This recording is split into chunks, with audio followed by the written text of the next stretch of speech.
जय हिंद साथियों, आप सभी का स्वागत करता हूं आप सभी के अपने चैनल टारगेट सिलेक्शन में। साथियों, आज की इस वीडियो में यूपी पुलिस एग्जाम के लिए पूरी सामान्य ज्ञान को कंप्लीटली तौर पर खत्म करेंगे। साथियों, यूपी पुलिस की परीक्षा में एग्जामिनर जिन जिन टॉपिक से प्रश्न उठाता है उन सभी टॉपिक्स को पूरी तरीके से आज की इस वीडियो में खत्म करेंगे, यानी कि उन सभी टॉपिक्स के उन सभी सवालों को कवर अप करेंगे। तो साथियों, आप भी अगर इस बार वर्दी लेना चाहते हैं और परीक्षा पास करना चाहते हैं तो जो कुछ भी आज की इस वीडियो में मैं आपको बताऊं उन सभी चीजों को साथियों तैयार कर लेना। परीक्षा को पास करने में कोई दिक्कत कोई परेशानी आपको महसूस नहीं होगी।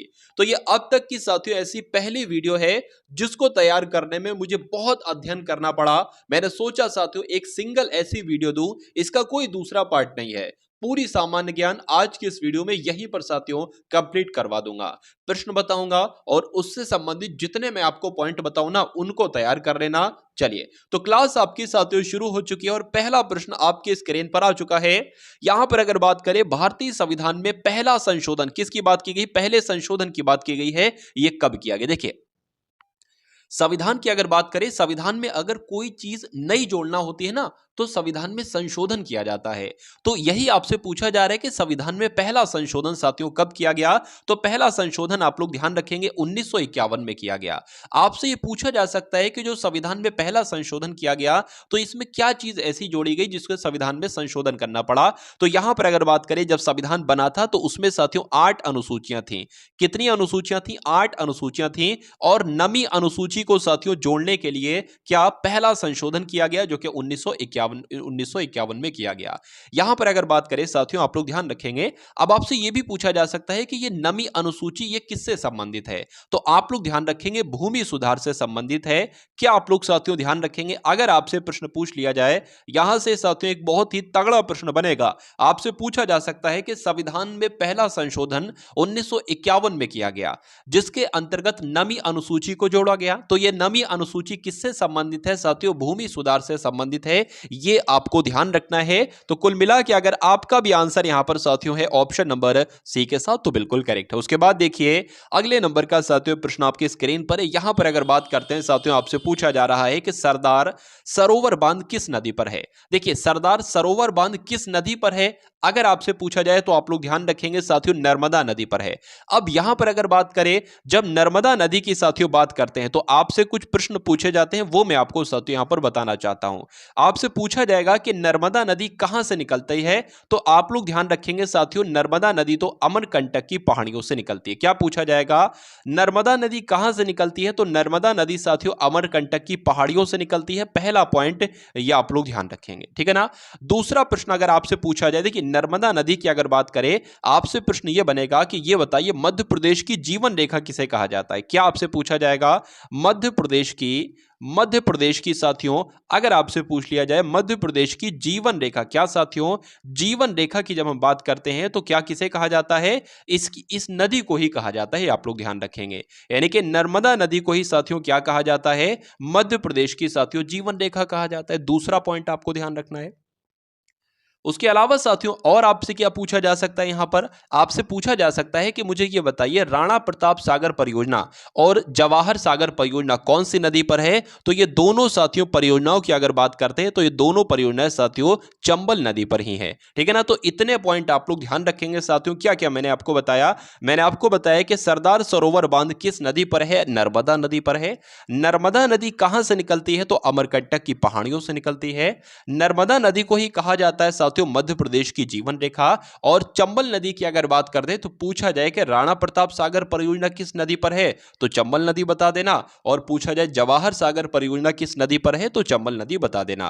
अब उसके बाद देखिए अगले नंबर का साथियों प्रश्न आपके स्क्रीन पर है। यहां पर आपसे पूछा जा रहा है कि गांधी सागर बांध जो है ना ये किस राज्य में स्थित है, ये आपको देखना है और बताना है कि सही जवाब आपका साथियों क्या हो सकता है। चलिए, तो यहां पर अगर बात करते हैं, यहां पर अगर बात करें गांधी सागर बांध साथियों किस राज्य में स्थित है, तो मध्य प्रदेश में स्थित है। ये आपको साथियों ध्यान रखना है। गांधी सागर बांध कहां पर, मध्य प्रदेश में है। गांधी सागर बांध की अगर बात करें साथियों, गांधी सागर बांध पूछ लिया जाए कौन सी नदी पर है, तो कौन सी नदी पर है साथियों, चंबल नदी पर है। ये भी आप लोग ध्यान रखेंगे, ठीक है ना। तो चंबल नदी पर है, ये भी आपको साथियों ध्यान रखना है। अभी मैंने आपको क्या बताया था कि राणा प्रताप सागर परियोजना कौन सी नदी पर है, चंबल नदी पर है। मैंने आपको बताया था कि जवाहर सागर परियोजना कौन सी नदी पर है, चंबल नदी पर है। अब एक और पॉइंट साथियों उसमें ऐड करेंगे। आपसे अगर पूछा जाए साथियों, क्या अगर आपसे पूछा जाए गांधी सागर बांध कहां पर है, तो मध्य प्रदेश, वो तो आपको ध्यान रखना है। लेकिन गांधी सागर बांध कौन सी नदी पर है, तो चंबल नदी पर है। ये आपको साथियों ध्यान रखना है।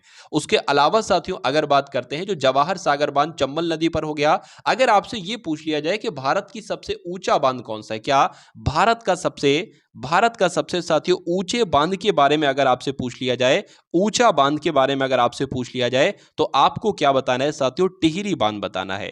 टिहरी बांध जो है ना साथियों, ये भारत का सबसे ऊंचा बांध है। ये आप लोग ध्यान रखेंगे। ये पॉइंट साथियों आपको ध्यान रखना है। अच्छा, एक यहां पर मोस्ट इंपॉर्टेंट क्वेश्चन आपसे बहुत पूछा जाता है कि आधुनिक भारत का मंदिर किसे कहा जाता है। क्या पूछा जाएगा, अगर आपसे साथियों ये पूछ लिया जाए कि आधुनिक भारत का मंदिर किसे कहा जाता है और किसने इसको आधुनिक भारत का मंदिर कहा। ये दो पॉइंट बहुत पूछे जाते हैं। आधुनिक भारत का मंदिर की जब हम साथियों बात करते हैं, तो आप लोग ध्यान रखेंगे साथियों, क्या बात ध्यान रखेंगे, आपको ध्यान रखना है, जो बहुउद्देशीय नदी घाटी प्रोजेक्ट है ना, बहुउद्देशीय नदी घाटी प्रोजेक्ट को ही आधुनिक भारत का मंदिर कहा जाता है। और ऐसा किसने इसको कहा है साथियों, तो पंडित जवाहरलाल नेहरू के द्वारा ही यह बात भी कही गई है। चलिए अब उसके बाद देखिए, अगले नंबर का प्रश्न आपके स्क्रीन पर है।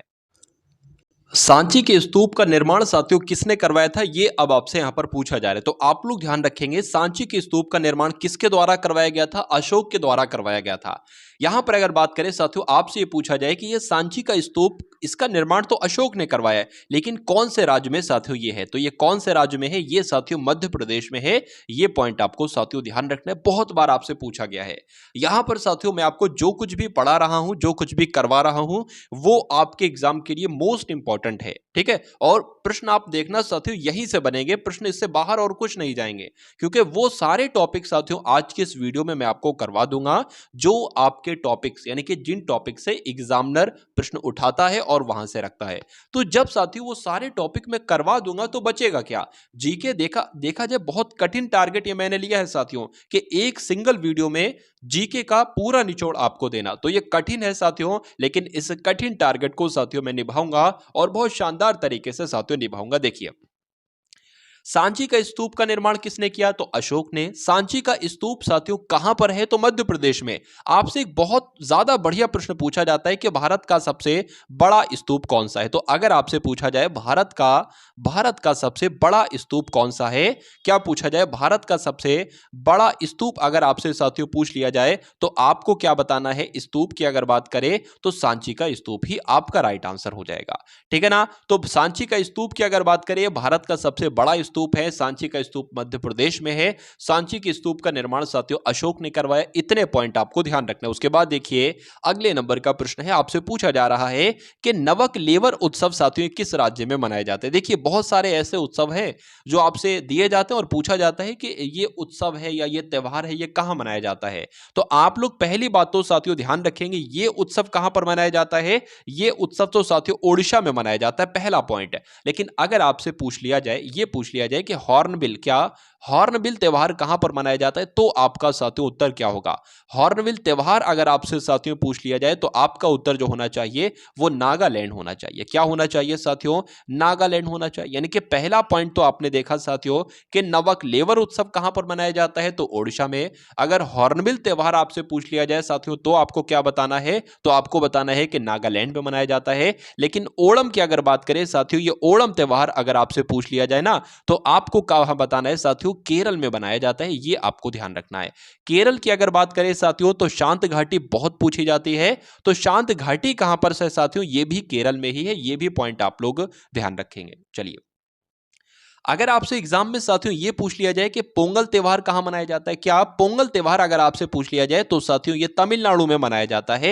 ये भी पॉइंट आप लोग ध्यान रखेंगे। अच्छा, संगई महोत्सव भी बहुत पूछा जाता है। क्या पूछ लिया जाए आपसे, अगर साथियों पूछ लिया जाए कि ये बताइए भैया कि संगई महोत्सव कहां पर मनाया जाता है या संगई उत्सव कहां पर मनाया जाता है, तो ये कहां पर मनाया जाता है आप लोग ध्यान रखेंगे साथियों, मणिपुर में मनाया जाता है। ठीक है ना, मणिपुर में मनाया जाता है। तो इस प्रश्न से संबंधित कितने क्वेश्चन साथियों बनेंगे आपके एग्जाम में कि नवकलेवर उत्सव कहां मनाया जाता है, ओडिशा में। हॉर्नबिल त्योहार कहां पर मनाया जाता है, नागालैंड में। ओणम त्योहार कहां पर मनाया जाता है, केरल में, और केरल में साथियों शांत घाटी है। और पोंगल त्योहार कहां पर मनाया जाता है, तमिलनाडु में। और संगई महोत्सव कहां पर मनाया जाता है, मणिपुर में। साथियों में आप ये विश्वास रखिए कि जो भी मैं आपको पढ़ा रहा हूं वो आज की इस वीडियो में ही साथियों आपके माइंड में, मनोमस्तिष्क में मैं स्टोर करवा डालूंगा। क्यों? क्योंकि जो आप सुनते हो एग्जाम से पहले, स्पेशली जो आप सुन रहे हो ना, वो कहीं ना कहीं आपके मनोमस्तिष्क में स्टोर हो जा रहा है। जैसे कि मैंने बोला कि ओणम त्योहार केरल में है, भले आपको ऐसा ना लगे कि ये मुझे याद नहीं हुआ, लेकिन कहीं ना कहीं आपके मस्तिष्क के किसी ना किसी कोने में ये प्रश्न स्टोर हो चुका है। और जब आपके सामने साथियों प्रश्न पत्र खुलेगा और ये प्रश्न आपके सामने आएंगे तो झट झट साथियों बहुत तेजी के साथ आप आंसर देते रहोगे। ठीक है ना, लेकिन एक बात आपको ध्यान रखना है, क्लास में ध्यान आपका इधर उधर नहीं होना चाहिए, ध्यान इन्हीं प्रश्नों की तरफ होना चाहिए, तो ऐसा होगा। चलिए, अब छठवें नंबर का साथियों प्रश्न आपके स्क्रीन पर है कि गोदावरी नदी का उद्गम किस स्थान से होता है, यानी कि ये कहां से निकलती है। ये अगर आपसे पूछा जाए तो आपको क्या बताना है। ये तो साथियों ब्रह्मगिरी की पहाड़ियों से निकलती है। पहला पॉइंट आपको ध्यान रखना है। देखिए, जब हम साथियों गोदावरी नदी की यहां पर बात करते हैं ना, तो गोदावरी नदी से संबंधित बहुत सारे प्रश्न बनते हैं। आपसे पूछा जाएगा कि प्रायद्वीपीय भारत की सबसे लंबी नदी कौन सी है। क्या पूछा जाए, अगर आपसे पूछा जाए साथियों प्रायद्वीपीय प्रायद्वीपीय भारत की सबसे लंबी नदी, प्रायद्वीपीय भारत की सबसे लंबी नदी साथियों कौन सी है, तो वो गोदावरी नदी ही है। ठीक है ना, अगर आपसे पूछा जाए कि बताइए वृद्ध गंगा किसे कहा जाता है या दक्षिण गंगा किसे कहा जाता है, अगर आपसे पूछा जाए कि ये बताइए वृद्ध गंगा किसे कहा जाता है, तो आपको क्या बताना है, तो आपको साथियों गोदावरी नदी बताना है। ठीक है ना, वृद्ध गंगा की अगर बात करें तो आपको क्या बताना है साथियों, गोदावरी नदी बताना है। लेकिन अगर आपसे साथियों वृद्ध गंगा के अलावा पूछ लिया जाए दक्षिणी गंगा किसे कहा जाता है, क्या पूछ लिया जाए साथियों, अगर आपसे पूछ लिया जाए कि दक्षिणी गंगा किसे कहा जाता है साथियों, तब भी आपको गोदावरी नदी ही बताना है।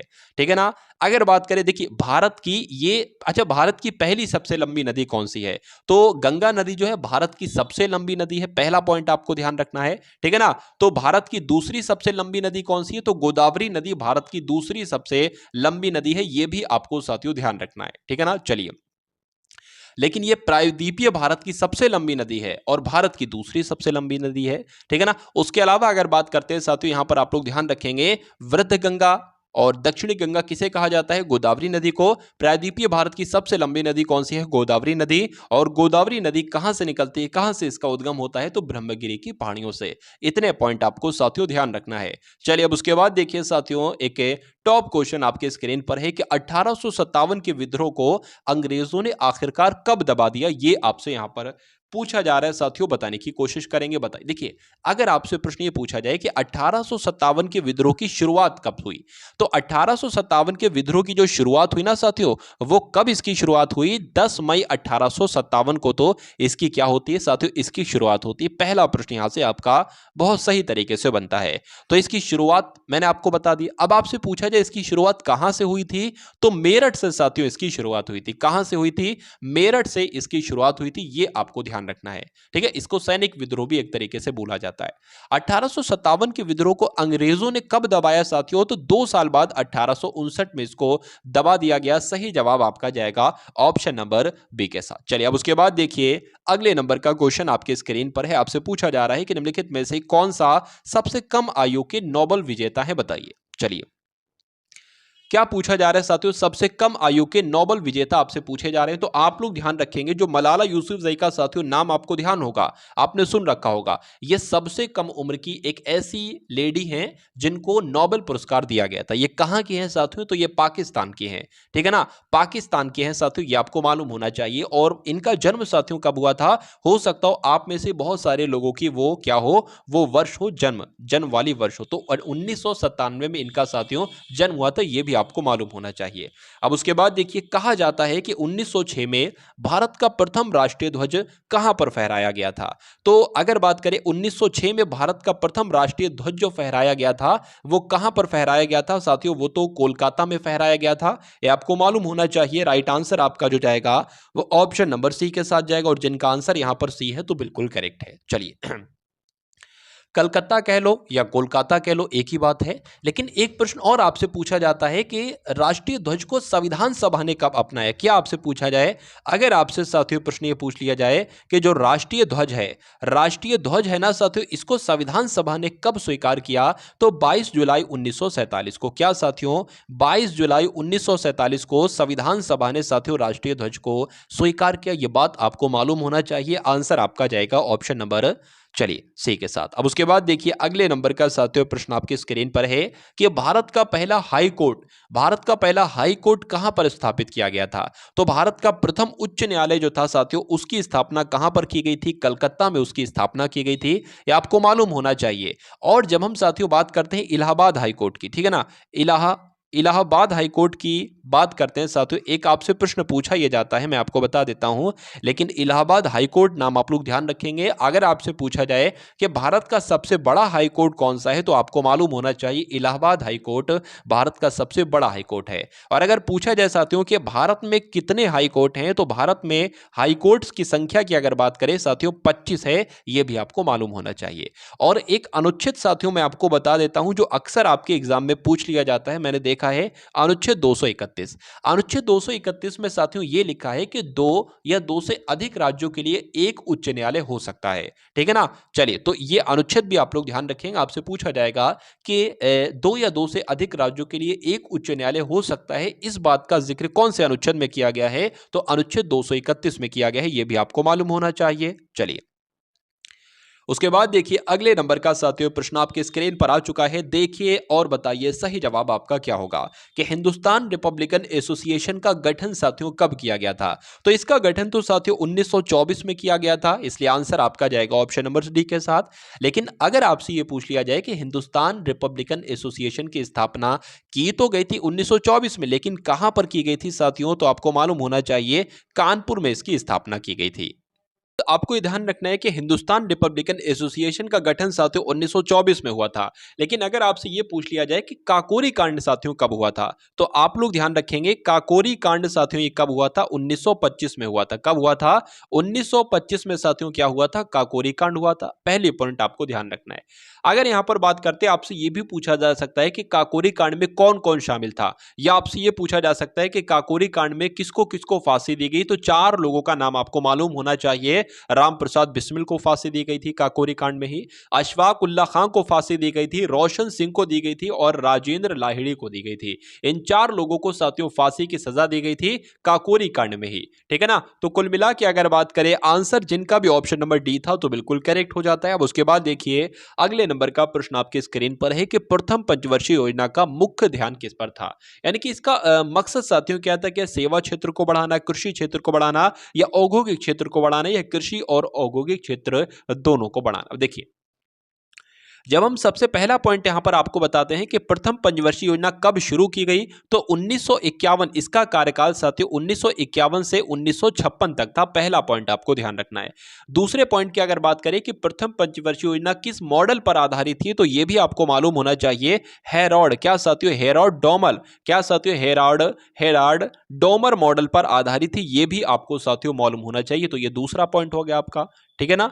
पहला पॉइंट भी मैंने आपको बता दिया, दूसरा पॉइंट भी मैंने आपको बता दिया। उसके अलावा अगर बात करें साथियों प्रथम पंचवर्षीय योजना की सफलता किस पर मिली, ठीक है ना, तो इसको सफलता बहुत अच्छी मिली, मतलब जो इसने सोच रखा था कि इतना इतना होना चाहिए, बहुत अच्छा इसको सफलता मिली। और कृषि क्षेत्र की अगर बात करें साथियों, तो इस प्रश्न का बिल्कुल सही जवाब हो जाएगा, यानी कि प्रथम पंचवर्षीय योजना का मुख्य ध्यान किस पर था, कृषि क्षेत्र पर था। यह इस क्वेश्चन का बिल्कुल करेक्ट आंसर है। इसको लक्ष्य भी मिला अपना, जो इसने अपना टारगेट ले रखा था ना, तो उसमें टारगेट में इसको बहुत सफलता मिली पहली पंचवर्षीय योजना में। तो कुल मिला के जिनका भी आंसर यहां पर बी है तो बिल्कुल करेक्ट है। अब उसके बाद देखिए साइमन कमीशन साथियों भारत कब आया। अगर आपसे यह पूछा जाए कि साइमन कमीशन का गठन कब किया गया था, तो साइमन कमीशन के गठन की जब हम साथियों बात करते हैं ना, तो गठन इसका 1927 में किया गया था। तो 1927 में तो साथियों इसका गठन किया गया था, पहला पॉइंट आपको ध्यान रखना है। लेकिन भारत में साथियों ये कब आया, भारत में उसके एक साल बाद आया, यानी कि 1928 में। तो ये 2 पॉइंट आपको साथियों ध्यान रखना है, ठीक है ना। लेकिन यहां पर अगर बात करेंगे साइमन कमीशन में कितने सदस्य थे, तो आप लोग ध्यान रखेंगे साथियों 7 सदस्य थे। और सातों के 7 सदस्य साथियों कौन थे, सातों के 7 सदस्य अंग्रेज लोग थे। इसमें मतलब कुल मिला के कोई भारतीय नहीं था। और आपसे यह प्रश्न पूछा जाता है कि साइमन कमीशन का भारत में विरोध क्यों किया गया। वो इसलिए किया गया कि इसके सभी सदस्य साथियों अंग्रेज थे, कोई सिंगल पर्सन भी इसमें भारतीय नहीं था, इस वजह से इसको इसका विरोध किया गया, ठीक है ना। और एक और प्रश्न आपसे पूछा जाता है कि ये साइमन कमीशन को क्या कहा जाता है, तो श्वेत आयोग कहा जाता है। क्या कहा जाता है साथियों, श्वेत आयोग कहा जाता है। आपसे पूछा जाएगा कि साइमन कमीशन को क्या कहा जाता है, श्वेत आयोग कहा जाता है और गोरा आयोग कहा जाता है। श्वेत आयोग और गोरा आयोग इसको क्यों कहा जाता है, क्योंकि इसमें सभी सदस्य गोरे थे, यानी कि अंग्रेज थे, अंग्रेजों को गोरा भी कहा जाता है, ठीक है ना। चलिए, तो कुल मिला के अगर बात करें आंसर आपका किस ऑप्शन के साथ जाएगा, ऑप्शन नंबर डी के साथ जाएगा साथियों। उसके बाद देखिए अगले नंबर का प्रश्न आपके स्क्रीन पर है, देखिए और बताइए सही जवाब आपका क्या होगा। देखिए भारत का सबसे बड़ा बॉक्साइट उत्पादक राज्य कौन सा है, यह आपसे पूछा जा रहा है। देखिए यहां पर बॉक्साइट की बात है, आपसे एक प्रश्न भी पूछा जाता है, क्या पूछा जाता है कि एल्यूमिनियम का अयस्क क्या होता है। तो एल्यूमिनियम का जो अयस्क है ना साथियों, वो बॉक्साइट है, तो ये पॉइंट भी आपको मालूम होना चाहिए। उसके अलावा अगर बात करें साथियों कि पूरे भारत का आधा बॉक्साइट का उत्पादन, क्या बहुत बड़ी चीज है साथियों, आधा उत्पादन की अगर बात करें साथियों तो कहां पर किया जाता है, यह साथियों ओडिशा में ही किया जाता है, ठीक है ना। तो कुल मिला के अगर बात करें आंसर यहां पर जिनका भी ऑप्शन नंबर ए है तो बिल्कुल करेक्ट हो जाता है। अब उसके बाद देखिए, लेकिन अगर आपसे यहां पर यह पूछ लिया जाए कि बॉक्साइट का विश्व में सबसे ज्यादा उत्पादन कहां किया जाता है, तो साथियों ऑस्ट्रेलिया भी आपको मालूम होना चाहिए। पूछा जाए भारत में सबसे ज्यादा उत्पादन बॉक्साइट का कहां किया जाता है, तो ओडिशा बता देना। पूछा जाए विश्व में सबसे ज्यादा उत्पादन कहां किया जाता है, तो ऑस्ट्रेलिया में किया जाता है। और भारत में तो साथियों पूरे भारत का, और ओडिशा में तो साथियों पूरे भारत का आधा प्रतिशत मतलब 50% जो उत्पादन किया जाता है वो ओडिशा में ही किया जाता है। अब उसके बाद देखिए साथियों अगले नंबर का प्रश्न आपके स्क्रीन पर है कि भारत ने पहली बार ओलंपिक खेलों में किस वर्ष में भाग लिया था, बताइए। चलिए, तो आप लोग ध्यान रखेंगे साथियों, भारत ने पहली बार ओलंपिक खेलों में 1900 में भाग लिया था। कब लिया था, 1900 में खेलों में भाग लिया था, ये आपको मालूम होना चाहिए। लेकिन अगर एक प्रश्न आपसे और पूछा जाता है कि आधुनिक ओलंपिक खेल की शुरुआत कहां से हुई और कब हुई, आपसे पूछा जाए साथियों आधुनिक ओलंपिक खेल, क्या साथियों आधुनिक ओलंपिक खेल की शुरुआत कहां से हुई और कब हुई, तो हुई तो साथियों 1896 से, लेकिन कहां से हुई साथियों, यूनान के एथेंस से हुई। ये बात आपको, दो बातें ध्यान रखना है, आधुनिक ओलंपिक खेलों की शुरुआत 1896 से हुई और कहां से हुई, यूनान के एथेंस से हुई, ये आपको मालूम होना चाहिए। अगर बात करें भारत ने सबसे पहले हॉकी में जो स्वर्ण पदक जीता था वो साथियों कब जीता, वो 1928 में जीता। ये बहुत बड़ी बात है साथियों, ठीक है, बहुत बड़ी बात है, इस वर्ष को आप लोग ध्यान रखेंगे। अब उसके बाद देखिए साथियों अगले नंबर का प्रश्न आपके स्क्रीन पर आ चुका है, देखिए और सही जवाब आपका इस क्वेश्चन का क्या हो सकता है। यूनिसेफ का मुख्यालय साथियों आपसे यहां पर पूछा जा रहा है। देखिए अगर आपसे यह पूछ लिया जाए कि यह बताइए यूनिसेफ की स्थापना कब हुई थी, क्या आपसे पूछ लिया जाए, आपसे अगर पूछ लिया जाए साथियों यूनिसेफ की स्थापना कब हुई थी, तो 11 दिसंबर 1946 को तो यूनिसेफ की स्थापना की गई थी। लेकिन इसका हेडक्वार्टर कहां पर है साथियों, तो न्यूयॉर्क में इसका हेडक्वार्टर है। दूसरी बात आपको ध्यान रखना है। अच्छा, यूनिसेफ की पूरा नाम भी आपसे पूछा जा सकता है, फुल फॉर्म भी आपसे पूछी जा सकती है, तो United Nations International Children's Emergency Fund साथियों इसकी एक तरीके से फुल फॉर्म हो जाएगी। क्या यूनिसेफ को नोबेल का शांति पुरस्कार भी मिला है, तो बिल्कुल साथियों यूनिसेफ को शांति का नोबेल पुरस्कार भी मिला है। पूछा जाए कब मिला है, तो 1965 में मिला था साथियों, यह भी आपको मालूम होना चाहिए, ठीक है ना। अगर यूनिसेफ की बात करें तो यूनिसेफ का मुख्यालय तो न्यूयॉर्क में है, लेकिन अगर आपसे पूछ लिया जाए कि यूनेस्को का मुख्यालय कहां पर, यूनेस्को और यूनिसेफ अलग अलग हैं।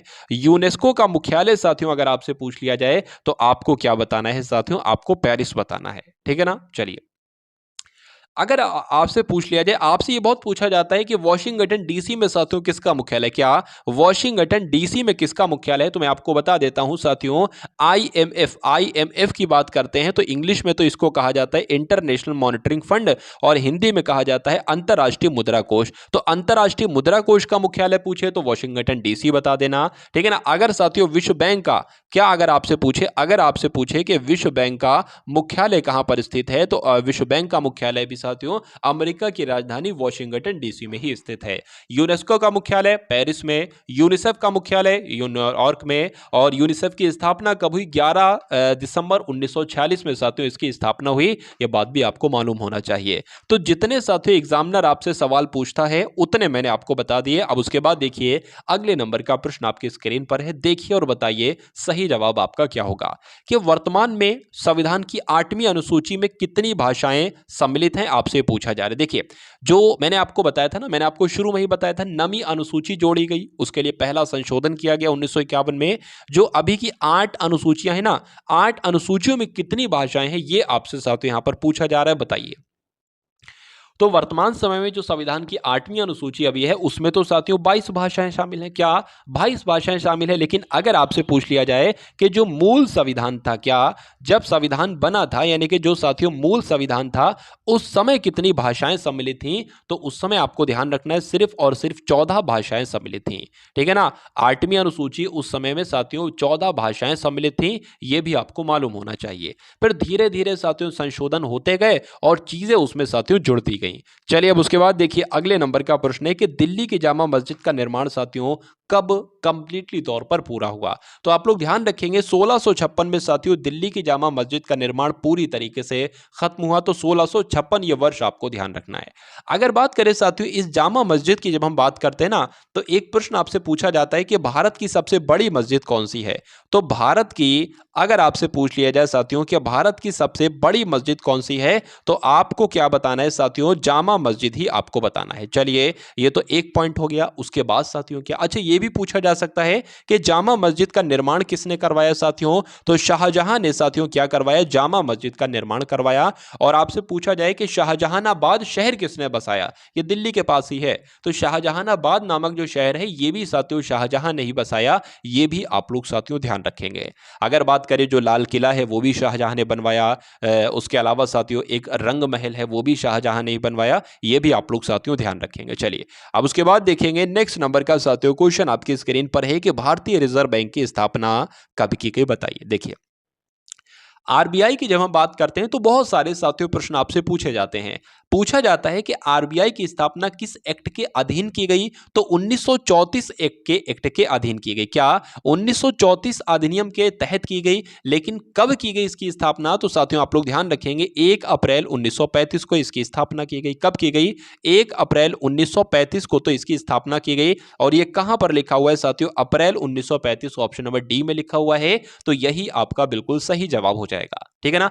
अगर आपसे पूछ लिया जाए साथियों भारत सरकार का एक बैंक है, तो आरबीआई जो है ना ये भारत सरकार का बैंक है। आपसे पूछा जाए साथियों कि बैंकों का बैंक किसे कहा जाता है, तो रिजर्व बैंक को ही बैंकों का बैंक कहा जाता है। अगर पूछा जाए भारत का केंद्रीय बैंक किसे कहा जाता है, तब भी आपको आरबीआई ही बताना है।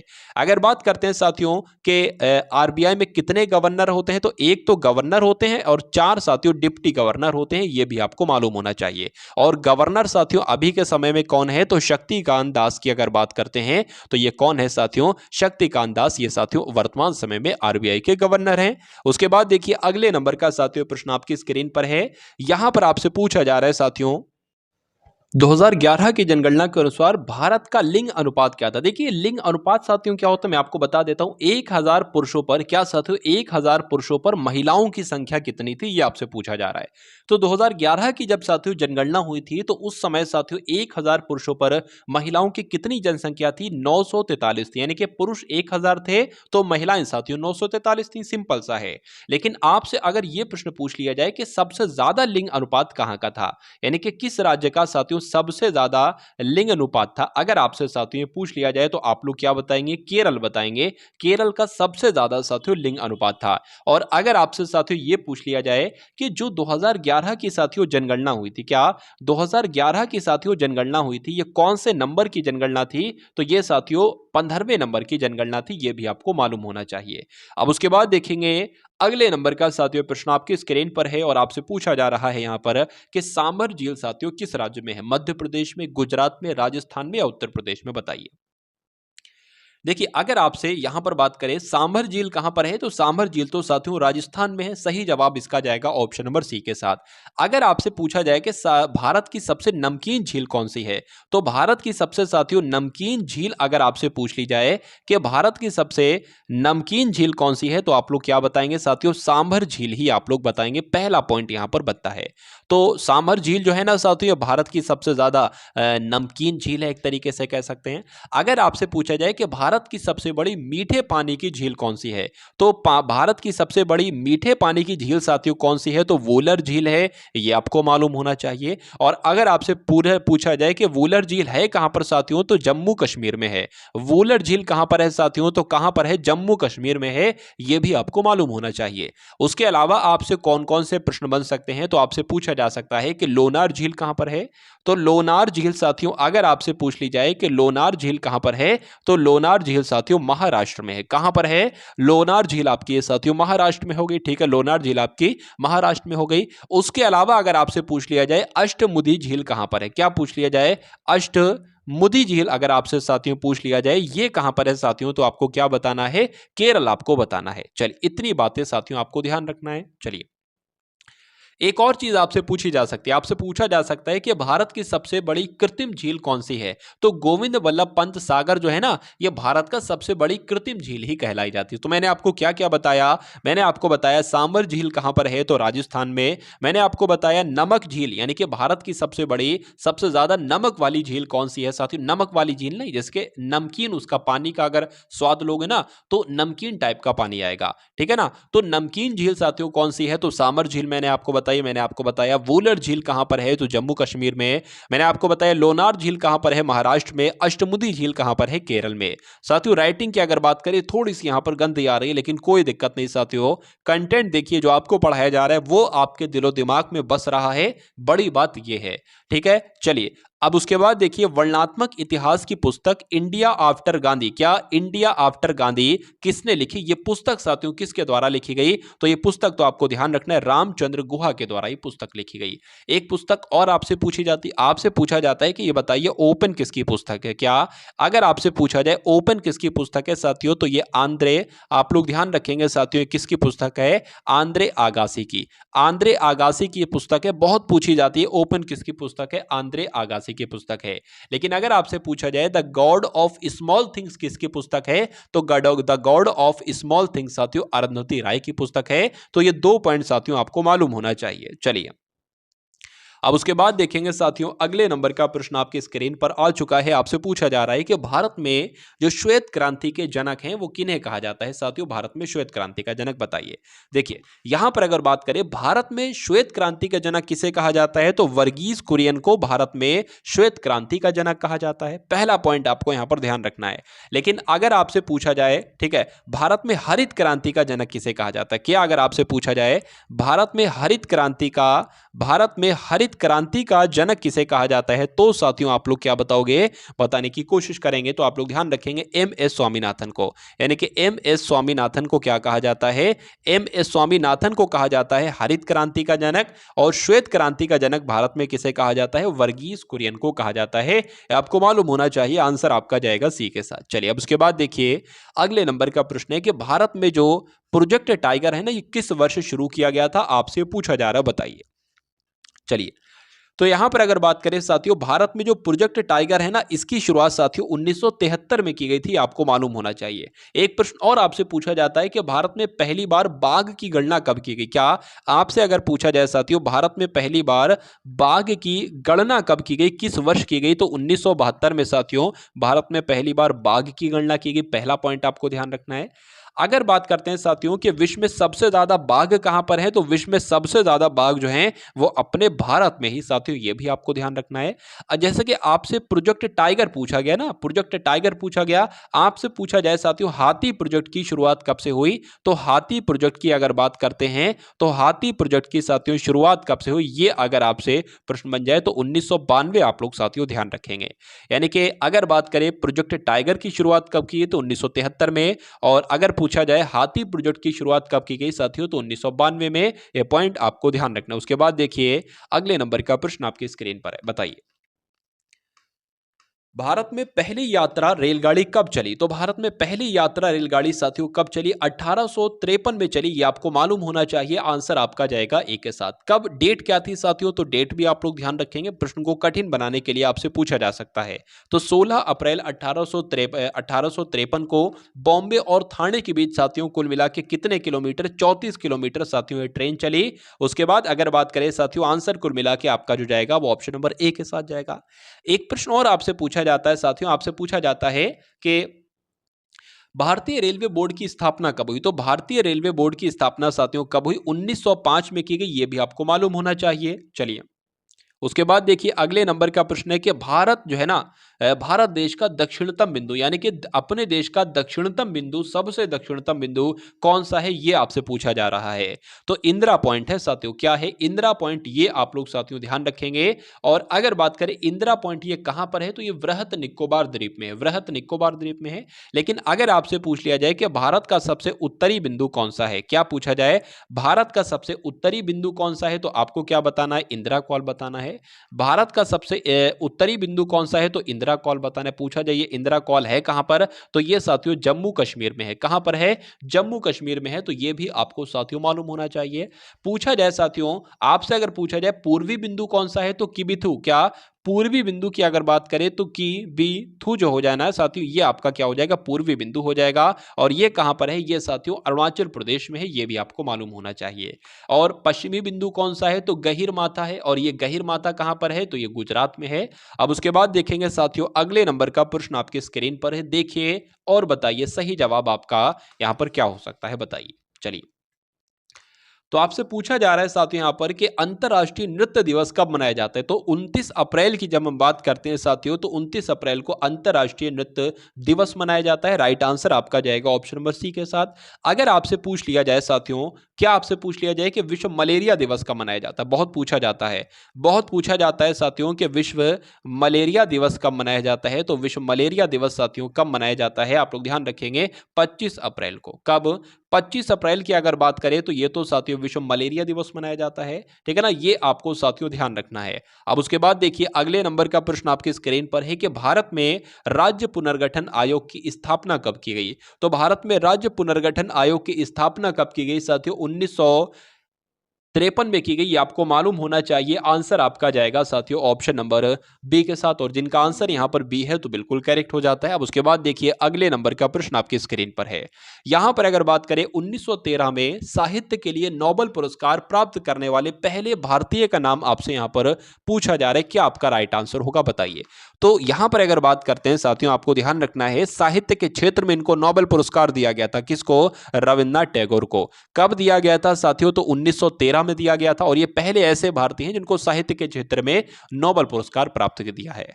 और अगर बात करते हैं साथियों, अच्छा इनको क्यों दिया गया था, इन्होंने एक पुस्तक लिखी थी साथियों जिसका नाम था गीतांजलि। क्या नाम था, गीतांजलि साथियों इनकी एक पुस्तक है, उसकी वजह से इनको साहित्य का नोबेल पुरस्कार दिया गया था। दूसरा पॉइंट आप लोग साथियों ध्यान रखेंगे, ठीक है ना। चलिए लेकिन आपसे यह पूछा जा सकता है कि चिकित्सा के क्षेत्र में नोबेल पुरस्कार किसको मिला, क्या आपसे अगर पूछा जाए, आपसे अगर साथियों पूछा जाए चिकित्सा के क्षेत्र में नोबेल पुरस्कार साथियों किसको दिया गया, तो हरविंद खुराना का नाम आप लोग ध्यान रखेंगे। क्या, हरविंद खुराना जी की अगर बात करते हैं तो इनको साथियों चिकित्सा का नोबेल पुरस्कार दिया गया। तो ये तो चिकित्सा की अगर बात हो गई। अगर बात करते हैं भौतिक विज्ञान के क्षेत्र में, क्या साथियों भौतिक विज्ञान के क्षेत्र में अगर बात करें तो भौतिक विज्ञान के क्षेत्र में साथियों किसको दिया गया, ठीक है ना, भौतिक विज्ञान के क्षेत्र में किसको नोबेल पुरस्कार दिया गया, तो चंद्रशेखर जी को दिया गया।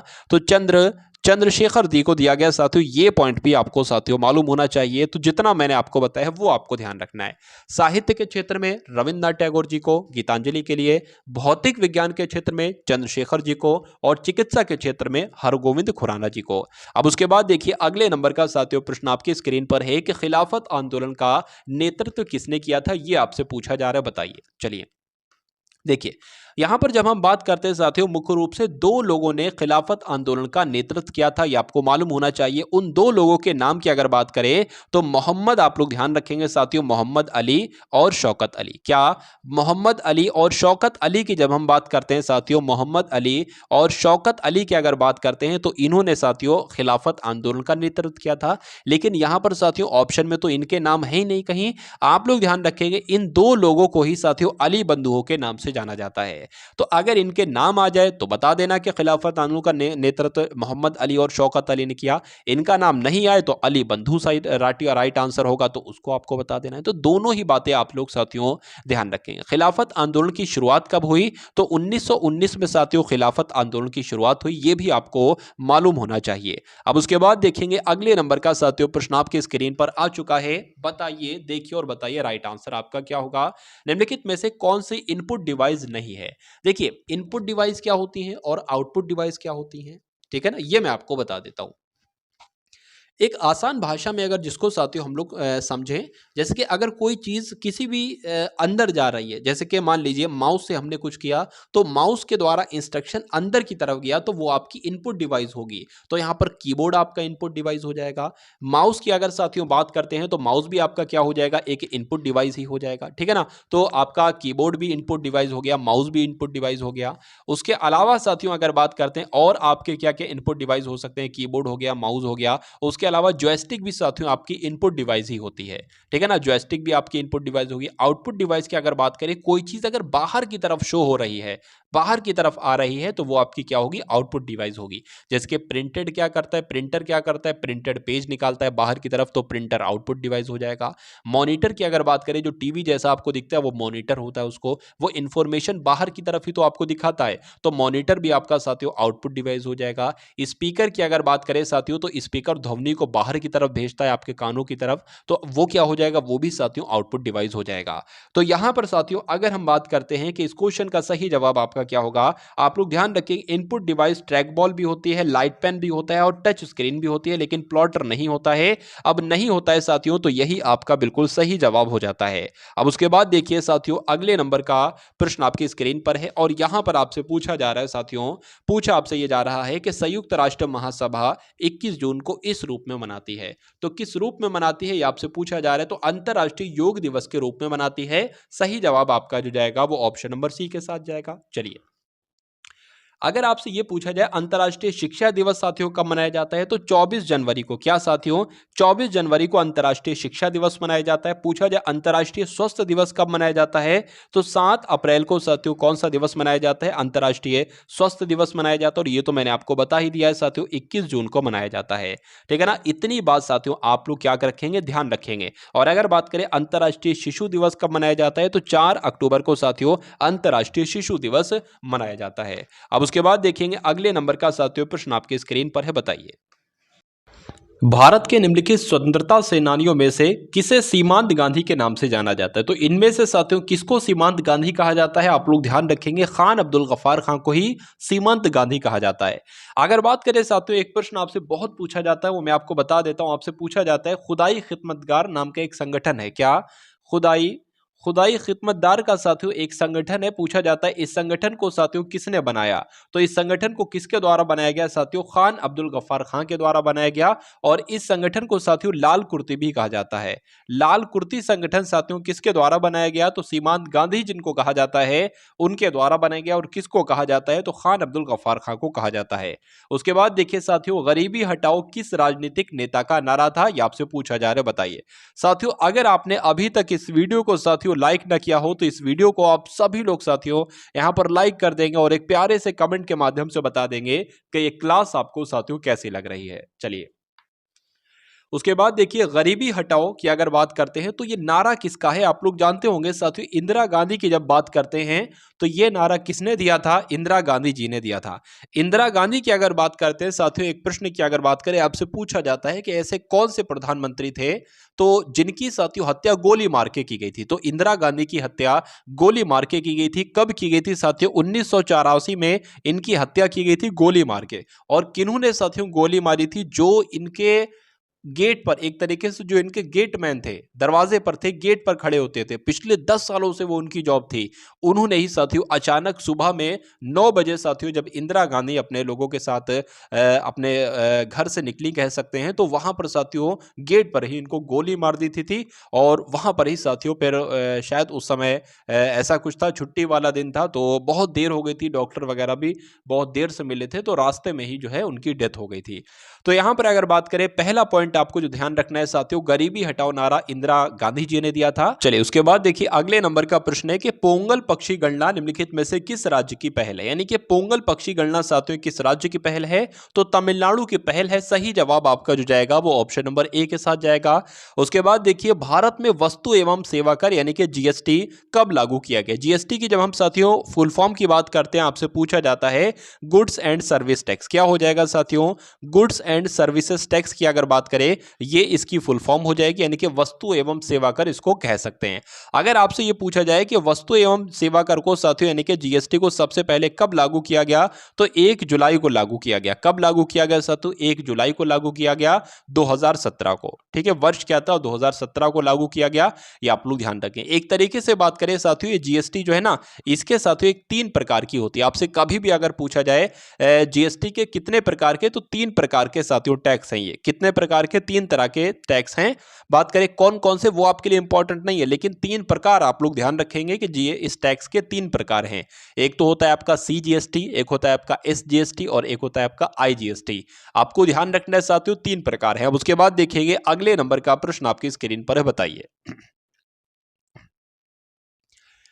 पूछा जा रहा है कि एलिफेंटा की गुफाएं ये कहां पर स्थित है। तो एलिफेंटा की गुफाएं साथियों कहां पर स्थित है, आप लोग ध्यान रखेंगे महाराष्ट्र में स्थित है। कहां पर, अगर आपसे एग्जाम में पूछ लिया जाए एलिफेंटा की गुफाएं कहां पर है, तो महाराष्ट्र में है। और महाराष्ट्र में ही साथियों एक द्वीप है जिसका नाम है घारापुरी द्वीप। तो घारापुरी द्वीप पे साथियों एलिफेंटा की गुफाएं हैं। तो घारा द्वीप आ जाए तो घारा द्वीप लगा देना, और महाराष्ट्र आ जाए तो महाराष्ट्र लगा देना, ठीक है ना। चलिए अब उसके बाद देखिए अगले नंबर का साथियों क्वेश्चन आपके स्क्रीन पर है। यहां पर आपसे पूछा जा रहा है कि पहली यात्री रेलवे ट्रेन बॉम्बे और ठाणे के बीच कब चलाई गई थी। तो कब चलाई गई थी साथियों, यह प्रश्न आपसे पूछा जा रहा है। इस क्वेश्चन का राइट आंसर आपका 1853 हो जाएगा, और सही जवाब यहां पर जिनका भी है ऑप्शन नंबर डी के साथ, तो बिल्कुल करेक्ट है। चलिए अब उसके बाद देखिए नेक्स्ट नंबर का क्वेश्चन है कि निम्नलिखित में से कौन लंदन में पहली गोलमेज सम्मेलन में शामिल हुआ। देखिए कुछ प्रश्न आपसे पूछे जाते हैं, यहां पर मैं आपको बता देता हूं। टोटल मिला के साथियों 3 तरह के गोलमेज सम्मेलन हुए। पहला गोलमेज सम्मेलन जो हुआ वो 1930 में हुआ, दूसरा गोलमेज सम्मेलन जो हुआ वो 1931 में हुआ, और तीसरा गोलमेज सम्मेलन जो हुआ साथियों वो कब हुआ साथियों, वो आपका 1932 में हुआ। इन तीनों गोलमेज सम्मेलन की बात करें, ये तीनों गोलमेज सम्मेलन साथियों कहां हुए, तो ये तीनों गोलमेज सम्मेलन साथियों लंदन में हुए। ये बात भी आपको मालूम होना चाहिए। लेकिन यहां पर पूछा जा रहा है कि लंदन में पहले गोलमेज सम्मेलन में शामिल नहीं हुए थे।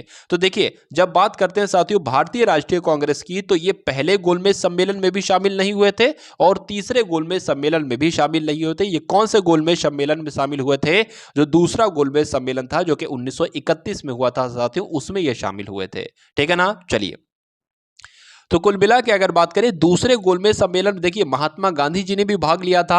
उसके अलावा साथियों और किसने भाग लिया था, एनी बेसेंट ने भी भाग लिया था। एनी बेसेंट ने भी भाग लिया था, और उसके अलावा साथियों मदन मोहन मालवीय ने भी भाग लिया था। चलिए अब उसके बाद देखेंगे अगले नंबर का साथियों प्रश्न आपकी स्क्रीन पर है कि भारत का सबसे बड़ा नदी द्वीप साथियों किस नदी में है। देखिए अगर आपसे पूछा जाए कि भारत का सबसे बड़ा नदी द्वीप कौन सा है, तो माजुली नदी द्वीप जो है ना, यह भारत का सबसे बड़ा नदी द्वीप है। लेकिन पूछा जाए ये कौन सी नदी पर है साथियों, तो ब्रह्मपुत्र नदी पर है, ये भी आपको मालूम होना चाहिए।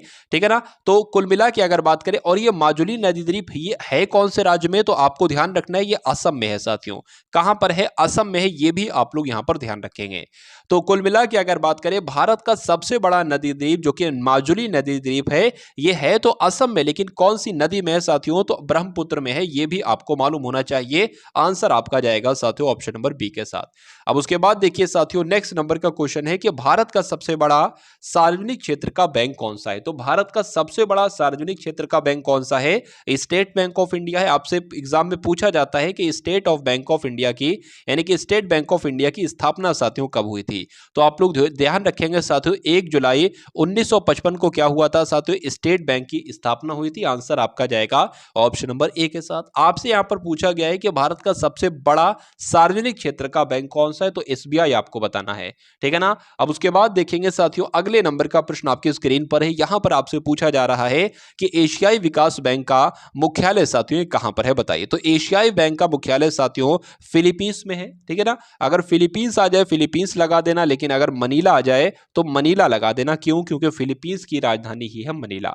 अगर आपसे यह पूछ लिया जाए कि एशियाई विकास बैंक की स्थापना कब हुई थी, तो एशियाई विकास बैंक की स्थापना साथियों 1966 में हुई थी, यह भी आपको मालूम होना चाहिए।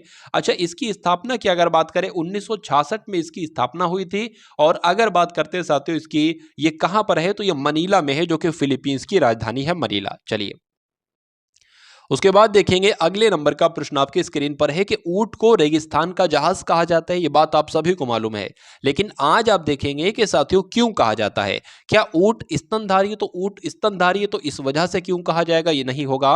ऊंटों के कुबड़ होते हैं तो इसलिए कि रेगिस्तान का जहाज कहा जाता है, नहीं। ऊंटों का उपयोग रेगिस्तान में परिवहन के रूप में किया जाता है। बिल्कुल साथियों, रेगिस्तान में एक सामान, मान लीजिए कोई एक सामान को एक जगह से दूसरी जगह अगर भेजना होता है, तो एक तरीके से परिवहन के रूप में साथियों ऊंटों का इस्तेमाल किया जाता है। इस वजह से ही ऊंटों को क्या कहा जाता है, रेगिस्तान का जहाज कहा जाता है। और इसलिए राइट आंसर आपका जो जाएगा वो ऑप्शन नंबर सी के साथ जाएगा। अब उसके बाद देखिए, अगले नंबर का प्रश्न है, 1962 में भारत चीन युद्ध के दौरान त्यागपत्र देने वाले मंत्री साथियों कौन थे, बताइए। चलिए देखिए, भारत और चीन के बीच युद्ध कब हुआ था साथियों, 1962 में हुआ था। ये आपको मालूम होना चाहिए कब हुआ था, 1962 में होता। लेकिन अगर आपसे पूछा जाए कि भारत और पाकिस्तान, क्या भारत और पाकिस्तान के बीच साथियों युद्ध कब हुआ था, तो ये भी आप लोग ध्यान रखेंगे 1965 में हुआ था। तो भारत चीन के बीच 1962 में, और भारत पाक के बीच साथियों, भारत पाकिस्तान के बीच 1965 में युद्ध हुआ था। ठीक है ना। तो कुल मिला के अगर बात करें, जब 1965 में साथियों भारत और पाकिस्तान के बीच युद्ध हुआ था, तो प्रधानमंत्री कौन थे, तो साथियों प्रधानमंत्री उस समय कौन थे, लाल बहादुर शास्त्री थे। कौन थे, ये आपके एग्जाम में पूछा जाएगा, तो लाल बहादुर शास्त्री, ये आपको ध्यान रखना है। ठीक है ना। अगर बात करते हैं साथियों, जब आपका जो 1962 वाला युद्ध हुआ था, ठीक है, तो उस समय साथियों प्रधानमंत्री कौन थे, पंडित जवाहरलाल नेहरू थे। ठीक है ना। अगर बात करें कि 1962 में भारत चीन युद्ध के दौरान त्यागपत्र देने वाले मंत्री कौन थे, तो त्यागपत्र देने वाले मंत्री साथियों कौन थे, वी के कृष्ण मेनन थे। और ये साथियों कौन थे, ये एक उस समय के रक्षा मंत्री थे। कौन थे साथियों, रक्षा मंत्री थे। इन्होंने साथियों इस्तीफा दे दिया था। राइट आंसर आपका जाएगा ऑप्शन नंबर सी के साथ। और जिनका आंसर यहां पर सी है तो बिल्कुल करेक्ट हो जाता भाई, बहुत बढ़िया, वेरी गुड क्लास। उसके बाद देखिए साथियों, अगले नंबर का प्रश्न आपके स्क्रीन पर है कि प्रसिद्ध संगाई महोत्सव या संगाई उत्सव की अगर बात करें, तो ये पूर्वोत्तर भारत के किस राज्य के द्वारा आयोजित एक वार्षिक सांस्कृतिक उत्सव है। तो आपसे सिंपल सा ये पूछा जा रहा है कि ये बता दीजिए कि संगाई उत्सव साथियों कौन सा राज्य मनाता है। संगाई उत्सव जो है ना, ये कौन से राज्य में साथियों मनाया जाता है, तो आपको मालूम होना चाहिए ये कहां पर मनाया जाता है साथियों, ये मणिपुर में मनाया जाता है। ये उत्सव कहां पर मनाया जाता है, मणिपुर में मनाया जाता है। तो मणिपुर साथियों कौन से ऑप्शन में, ऑप्शन नंबर सी वाले में है। आपसे अगर पूछ लिया जाए, बहुत पूछा जाता है, मैं आपको बता रहा हूं साथियों कि खर्ची पूजा कहां मनाई जाती, क्या अगर आपसे पूछ ले, यहां पर अगर मैं कुछ उत्सव कुछ त्योहार आपके सामने यहां पर लिख रहा हूं, अगर आपसे पूछा जाए साथियों खर्ची, क्या खर्ची की अगर बात करें, खर्ची यहां पे तो खर्ची लिख दिया मैंने। अगर बात करें साथियों यहाँ पर आपके सामने खर्जी महोत्सव कहाँ पर मनाया जाता है, खर्जी पूजा कह सकते हैं, खर्जी पूजा कहा जाता है, महोत्सव नहीं। तो खर्जी पूजा कहाँ पर साथियों मनाई जाती है, त्रिपुरा में मनाई जाती है, आपके एग्जाम में पूछा जाएगा। उसके अलावा आपको साथियों और क्या क्या ध्यान रखना है, उसके अलावा आप लोग ध्यान रखेंगे, आपसे पूछा जाए हॉर्नबिल त्यौहार कहाँ पर मनाया जाता है। मैं आपको बता चुका हूँ हॉर्नबिल त्यौहार की साथियों जब हम बात करते हैं तो ये आपका नागालैंड में मनाया जाता है। अगर कुछ मिस्टेक हो जाए तो थोड़ा माफ कीजिएगा, ठीक है ना, अगर मात्राओं वगैरह में कुछ मिस्टेक हो जाए तो माफ कीजिएगा। अगर बात करें साथियों बिहू कहां पर मनाया जाता है, बिहू की अगर जब हम बात करते हैं तो बिहू साथियों असम का है। बिहू कहां का है, बिहू साथियों असम का है, ये आप लोग ध्यान रखेंगे। उसके अलावा साथियों ओणम की जब हम बात करते हैं तो ओणम की जब हम बात करते हैं, ओणम साथियों केरल का है, तो ओणम साथियों ये आपका केरल का हो जाएगा। उसके अलावा अगर बात करें उगादी त्यौहार बहुत पूछा जाता है, क्या आपसे पूछा जाता है, आपसे पूछा जाएगा कि उगादी त्यौहार कहां पर मनाया जाता है। तो उगादी त्यौहार साथियों कर्नाटक में मनाया जाता है। उगादी त्यौहार कहां पर मनाया जाता है, कर्नाटक में। और अगर बात करें पोंगल भी मैं आपको बता चुका हूं इस वीडियो में, पोंगल कहां मनाया जाता है, यह साथियों तमिलनाडु में मनाया जाता है, ठीक है ना, यह साथियों तमिलनाडु में मनाया जाता है। और अगर बात करें नुआखाई उत्सव कहां पर मनाया जाता है, नुआखाई उत्सव बहुत इंपॉर्टेंट है, तो नुआखाई उत्सव साथियों ओडिशा में मनाया जाता है। तो कुल मिला के क्या क्या साथियों मैंने आपको बताया, मैंने आपको बताया कि संगाई उत्सव कहां पर मनाया जाता है, मणिपुर में मनाया जाता है। खर्ची पूजा, खर्जी की अगर बात करें साथियों, खर्ची होना चाहिए, फिर से मैंने खर्चे खर्चे लिख दिया। खर्ची पूजा कहां पर मनाई जाती है, त्रिपुरा में। हॉर्नबिल त्यौहार कहां पर मनाया जाता है, नागालैंड में। बिहू कहां पर मनाया जाता है, असम में। ओणम कहां पर मनाया जाता है, केरल में। उगादी कहां पर मनाया जाता है, कर्नाटक में। नुआखाई साथियों ओडिशा में, और पोंगल साथियों तमिलनाडु में। चलिए अब उसके बाद देखिए अगले नंबर का साथियों प्रश्न आपकी स्क्रीन पर है कि 1922 में गांधी जी के द्वारा असहयोग आंदोलन स्थगित करने के मुख्य कारण इसमें से कौन सा, मतलब जो 1922 में साथियों गांधी जी के द्वारा असहयोग आंदोलन था ना, इसको स्थगित क्यों कर दिया गया था, ये आपसे इतनी सी बात आपसे यहां पर पूछी जा रही है, बताइए। चलिए क्या इस क्वेश्चन का राइट आंसर होगा, बताने की कोशिश करेंगे, आप सभी लोग बताइए। चलिए देखिए यहां पर अगर बात करें उत्तर प्रदेश में चौरी चौरा पुलिस स्टेशन में उग्र भीड़ द्वारा आग लगा दी गई थी। तो बिल्कुल साथियों ये अगर बात करें क्या उपयुक्त तो सभी तो नहीं, उपयुक्त सभी नहीं है। और बी वाला है कि इसमें लिखा हुआ है कि आंदोलन लक्ष्य प्राप्त करने के बाद समाप्त हो, ये भी नहीं होगा। तो आंसर आपका साथियों जो जाएगा वो ऑप्शन नंबर ए के साथ जाएगा। और जिनका आंसर यहां पर ऑप्शन नंबर ए है तो बिल्कुल करेक्ट है। देखिए आपसे अगर पूछ लिया जाए कि चौरा चौरी कांड कब हुआ, क्या पूछा जाए चौरा चौरी हत्याकांड साथियों कब हुआ, क्योंकि ये एग्जाम में आपसे पूछा जाता है। तो 5 फरवरी 1922 की डेट आप लोग ध्यान रखेंगे, क्या ध्यान रखेंगे, 5 फरवरी 1922 को ही चौरा चौरी नामक कांड हुआ था, ठीक है। और अगर साथियों बात करते हैं चौरा चौरी हत्याकांड में कितने पुलिसकर्मियों को मारा गया, तो साथियों 22 पुलिसकर्मियों को मारा गया था। यानी कि स्टेशन में ही, पुलिस थाने में ही साथियों आग लगा दी गई थी, जिसकी वजह से साथियों असहयोग आंदोलन को वापस लेना पड़ा था, ठीक है। और महात्मा गांधी ने फिर इसको वापस लिया था। उसके बाद देखिए अगले नंबर का साथियों प्रश्न आपके स्क्रीन पर है, देखिए और बताइए सही जवाब आपका क्या हो सकता है। भारत में कितने संगठन संयुक्त राष्ट्र के अंग हैं, तो कितने संगठन साथियों संयुक्त राष्ट्र के अंग हैं, ये आपसे पूछा जा रहा है। सबसे पहला पॉइंट तो साथियों ये आपका बनता है कि संयुक्त राष्ट्र की स्थापना कब हुई। क्या अगर आपसे साथियों परीक्षा में पूछ लिया जाए कि संयुक्त राष्ट्र की स्थापना कब हुई, तो 24 अक्टूबर 1945 को हुई। कब हुई, 24 अक्टूबर साथियों 1945 को संयुक्त राष्ट्र की स्थापना हुई। पहला पॉइंट आपको ध्यान रखना है। दूसरे पॉइंट की अगर साथियों बात करते हैं कि संयुक्त राष्ट्र में कितने सदस्य देश हैं, तो 193 सदस्य देश हैं। कितने सदस्य देश हैं, 193 सदस्य देश हैं। अगर आपसे पूछा जाए संयुक्त राष्ट्र संगठन के कितने अंग हैं, तो कितने अंगों की अगर बात कर ली जाए तो अंग तो साथियों 6 हैं। कितने अंग हैं, 6 हैं। अब वैसे तो 6 अंग की अगर बात करें तो नाम आप सुन लीजिए एक बार, महासभा है, सुरक्षा परिषद है, उसके अलावा आर्थिक सामाजिक परिषद है, अंतर्राष्ट्रीय न्यायालय है, और न्यास परिषद और सचिवालय है। लेकिन प्रश्न जो बनता है ना साथियों वो 2 से बनता है। 2 मैं आपको यहां पर बतला देता हूं। एक तो प्रश्न बनता है साथियों जो एक संयुक्त राष्ट्र का एक बहुत अच्छा एक अंग है, एक तरीके से कह सकते हैं महासभा। महासभा जो है ना, ये साथियों आप लोग ध्यान रखेंगे, मैं सही तरीके से लिख देता हूं। महासभा जो अंग है संयुक्त राष्ट्र का, महासभा से एक प्रश्न यह बनता है आपसे साथियों परीक्षा में कई बार पूछा जा चुका है कि विश्व की लघु संसद किसे कहा जाता है। क्या विश्व की विश्व की लघु संसद। विश्व की लघु संसद साथियों किसे कहा जाता है? तो आप लोग क्या ध्यान रखेंगे, विश्व की लघु संसद साथियों महासभा को ही कहा जाता है, जो कि संयुक्त राष्ट्र का एक अंग है। उसके अलावा दूसरा आपसे साथियों जो प्रश्न पूछा जाता है वो सुरक्षा परिषद से संबंधित पूछा जाता है। सुरक्षा परिषद भी एक प्रमुख अंग है संयुक्त राष्ट्र का। सुरक्षा परिषद की अगर बात करते हैं तो प्रश्न आपका क्या बनता है, इसको एक बार देख लीजिए। दुनिया का पुलिसमैन किसे कहा जाता है? आपसे एग्जाम में पूछा जाएगा, दुनिया का पुलिसमैन, क्या साथियों दुनिया का पुलिसमैन किसे कहा जाता है? तो आपको क्या बताना है साथियों, सुरक्षा परिषद को ही दुनिया का पुलिसमैन कहा जाता है। तो ये जानकारी भी साथियों आपको होनी चाहिए। चलिए अब अगर बात करें साथियों, इस प्रश्न का सही जवाब आपका क्या होगा? आपसे पूछा जा रहा है कि भारत में कितने संगठन संयुक्त राष्ट्र के अंग हैं? तो कितने अंग हैं साथियों? 26 इस प्रश्न का बिल्कुल सही जवाब हो जाता है। कितने संगठन संयुक्त राष्ट्र के अंग हैं? तो 26 बताना। लेकिन अगर आपसे पूछा जाए कि संयुक्त राष्ट्र के कितने प्रमुख अंग हैं, प्रमुख अंगों की संख्या बताओ, तो 6 आपको बताना है। और महासभा जो एक संयुक्त राष्ट्र का अंग है, इसको विश्व की लघु संसद कहा जाता है। और दुनिया का पुलिसमैन किसे कहा जाता है? ऑप्शन में आएगा सुरक्षा परिषद, तो सुरक्षा परिषद आपको लगा देना है। चलिए, भारत के त्रिचरण नाभिकीय शक्ति कार्यक्रम की स्थापना साथियों किसके द्वारा की गई, यहां पर आपसे पूछा जा रहा है। तो आप लोग यहां पर ध्यान रखेंगे साथियों, डॉक्टर होमी भाभा के द्वारा भारत में ही त्रिचरण नाभिकीय शक्ति कार्यक्रम की स्थापना की गई।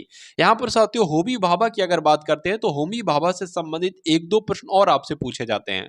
आपसे अगर साथियों पूछा जाए, क्या आपसे अगर पूछा जाए साथियों, जो परमाणु ऊर्जा आयोग है, जो आपका परमाणु ऊर्जा आयोग है, इसकी स्थापना किसकी अध्यक्षता में की गई थी? तो इसकी स्थापना साथियों होमी भाभा की अध्यक्षता में की गई थी। ये भी आप लोग यहां पर ध्यान रखेंगे, ठीक है ना। अगर बात करते हैं साथियों यहां पर जो प्रश्न में है, पहला पॉइंट तो वो बन जाएगा और दूसरा पॉइंट साथियों आपका ये बन जाएगा। उसके अलावा एक प्रश्न और आपसे पूछा जाता है कि भारतीय राष्ट्रीय अंतरिक्ष अनुसंधान समिति का गठन साथियों कब किया गया? तो उसका गठन साथियों कब किया गया? 1962 में किया गया। और किसकी अध्यक्षता में किया गया? डॉक्टर विक्रम साराभाई की अध्यक्षता में किया गया। ये भी आपको ध्यान रखना है। इसी से रिलेटिव एक और प्रश्न है कि भारत का मिसाइल मैन किसे कहा जाता है? तो एपीजे अब्दुल कलाम जी को साथियों भारत का मिसाइल मैन कहा जाता है। इतने पॉइंट आपको ध्यान रखना है। चलिए, भारतीय राष्ट्रीय कांग्रेस के पहले मुस्लिम अध्यक्ष आपसे पूछे जा रहे हैं साथियों, कौन थे? तो कौन थे? बदरुद्दीन तैयब जी थे। ये आप लोग ध्यान रखेंगे।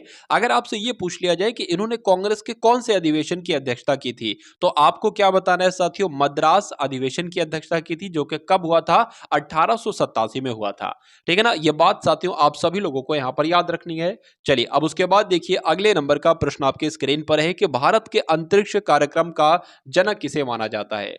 तो यहां पर आप लोग ध्यान रखेंगे, भारत के अंतरिक्ष कार्यक्रम का जनक साथियों विक्रम साराभाई को माना जाता है। सही जवाब आपका जाएगा ऑप्शन नंबर ए के साथ। उसके अलावा साथियों कुछ क्वेश्चन आपसे पूछे जाते हैं, वो मैं आपको बता दूं। जैसे कि अगर आपसे पूछे कि भौतिक अनुसंधान प्रयोगशाला कहां पर है, तो अहमदाबाद में है। आपसे पूछा जाए कि विक्रम साराभाई अंतरिक्ष केंद्र कहां पर है, तो तिरुवनंतपुरम में है। यह आपको ध्यान रखना है, ठीक है ना। उसके बाद देखिए अगले नंबर का साथियों क्वेश्चन आपकी स्क्रीन पर है कि भारत ने अपने पहले परमाणु बम का परीक्षण कब किया था, बताइए। तो आप लोग ध्यान रखेंगे साथियों 1974 में ऐसा किया गया था। यानी कि भारत ने अपने पहले परमाणु का परीक्षण कब किया था? 1974 में किया था। ये आपको ध्यान रखना है। अगर आपसे एग्जाम में प्रश्न पूछा जाए कि पहला नाभिकीय विस्फोट की अगर बात करें तो किसने किया, तो पहला नाभिकीय विस्फोट साथियों अमेरिका के द्वारा किया गया।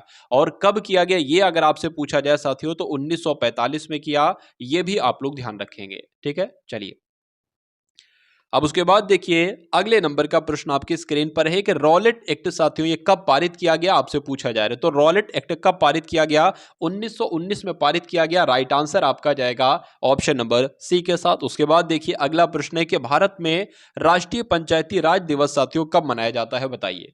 तो यहां पर आप लोग ध्यान रखेंगे 24 अप्रैल को कौन सा दिवस मनाया जाता है? राष्ट्रीय पंचायती राज दिवस मनाया जाता है। ये आपको मालूम होना चाहिए। उसके अलावा साथियों जो सबसे पहले पंचायती राज की सिफारिश किस समिति के द्वारा की गई? आपसे कई बार साथियों प्रश्न पूछा जा चुका है ये, तो आप लोग ध्यान रखेंगे एल एम सिंघवी समिति के द्वारा। किसके द्वारा साथियों? एल एम सिंघवी समिति का नाम आप लोग ध्यान रखेंगे, एल एम सिंघवी समिति के द्वारा साथियों। कौन सी समिति के द्वारा? एल एम सिंघवी समिति के द्वारा साथियों क्या किया गया? सबसे पहले पंचायती राज की अगर बात करते हैं साथियों तो सबसे पहले पंचायती राज की सिफारिश की गई। उसके बाद देखिए अगले नंबर का प्रश्न आपकी स्क्रीन पर है कि 2011 की जनगणना के अनुसार भारत का सबसे अधिक आबादी वाला राज्य कौन सा था? ये आपसे यहां पर पूछा जा रहा है।